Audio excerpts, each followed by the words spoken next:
Ai, mă doare mă seama. Dacă ar fi a mea, ar fi o școală. Dacă ar fi a dat și o ascult. Măi, nu fi obraznic, că din jumătate din voi toți am făcut inginer. Și azi. De niște publice trebuie găuri. Nu știu, organe făcute. Ce faci, mă, vrei să mă repete? Pune-mă repede în buzunar. Ăsta-i buzunarul meu.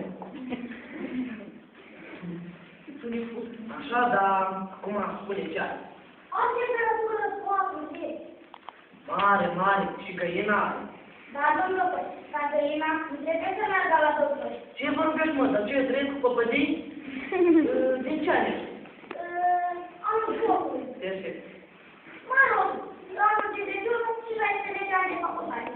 Măi, băieți, în rezidenți sunt oameni hari, gospodari, sunt acasă porci, găini, oi, vaci și pe tine la facultate. Și tu? Și tu cine ești? Bine, bine, lasă. Spune dacă ai la mine vreo probleme. Da, uite așa de